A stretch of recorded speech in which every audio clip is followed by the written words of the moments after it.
Sir శివాజీని మన సినీ నటులు శివాజీ చేసిన వ్యాఖ్యలపై మీ సమర్థిస్తున్నారా లేకపోతే వ్యతిరేకిస్తున్నారా? చక్కగా మాట్లాడితే ఒక భాష అంటే కొంతమంది ఆడవాళ్ళంటే ఏమనుకుంటున్నారు మీరు? మీలో ఉన్నదే బయట వస్తుంది. అదేంటా మాటలు, అదేంటా అహంకారం, అదేంటి ఆడాడిని ఈడతారని. ఇవాళ ఆడవాళ్ళకి అన్యాయం ఎవరి నుంచి జరుగుతుంది? మగాళ్ళే కదా, తరతరాలుగా మనమే చేస్తున్నది కదా. మీరు ఒక వేదిక మీద మాట్లాడుతున్నప్పుడు మీకు ఉండాలి.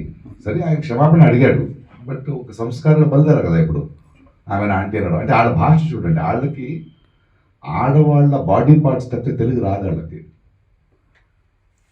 వాళ్ళ బాడీ పార్ట్సే మాట్లాడతారు.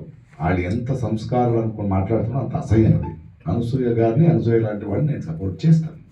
ఆడవాళ్ళని సపోర్ట్ చేయాల్సింది మా బాధ్యత, మా కర్తవ్యం అది.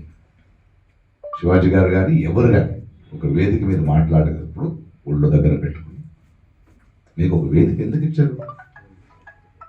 మీకు భిన్నాభిప్రాయాలు ఉండొచ్చు. భిన్నాభిప్రాయాలు ఎలా చెప్పాలి? ఏ మాటలతో చెప్పాలి? భాష అది, తెలుగు భాష అది కాదు కదా. ఆయన ఇప్పుడు సారీ చెప్పాడు, బట్ మిగతా వాళ్ళు వదలరు. అది స్టార్ట్ అవుతుంది. ఇప్పుడే ట్వీట్ చేశాను అనసూయగా, మరి నువ్వు స్ట్రాంగ్గా ఉండు. ఆ సంస్కారాల అసహ్యం తెలుస్తుంది నాకు. నన్ను అదే చెప్తుంటారు. ప్రకాష్ రాజు గారు మీరు ఎందుకు మాట్లాడరాళ్ళు? అమ్మని లాగుతారు, చెల్లిని లాగుతారు, కూతురు లాగుతారు, అంతే. వాళ్ళ బ్రెయిన్ ఎక్కడుందో అక్కడే మాట్లాడతారు వాళ్ళు. ఖచ్చితంగా శివాజీ గారు చెప్పింది తప్పు. ఒక సభ్య సమాజంలో వీ కెనాట్ ఎక్స్పెక్టెడ్. మీరు ఎవరు చెప్పడానికి? మీ దృష్టి మార్చుకోండి. గిల్లేది ఎవరండి అమ్మాయిని? ఆడవాళ్ళ? మగాళ్ళే కదా. మరి నేను పోకులేలా చెప్పాలా గిల్లితే గిల్లించుకోవాలని? నేను కదండి, తప్పదు.